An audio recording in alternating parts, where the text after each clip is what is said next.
जय Jagannath and good morning. तो सकाल सकाल मुझे पूरा गाधे बाधे पूरा रेडी हो गला। तापर हमर एठी गरमा गरम आ टेस्टी आलू पराठा रेडी। ओह की गरम थिला। बाय द वे बहुत टेस्टी थिला। खाइबारे तो पूरा मजा आसीगला। तापर हमर एठी चिंगुड़ी का चलची दुष्टामी। दुष्ट बोली कुहनटा सरी गलानी। से कोन होची।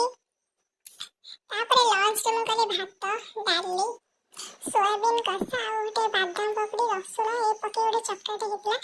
ता भितर मो दुईटा पार्सल रिसीव कर देथिली। गोटा करे थिला कैमरा पे स्टैंड थिला आ गोटा करे थिला चारटा खण लिपस्टिक ऑर्डर करथिले मो माय ग्लैमर टू। तो से दीटा को मो आफ्टरनून रे रिसीव कर देकी तापर बाहर पल्ली मार्केट कहीं आमर घर पर ग्रोसरी आसार था।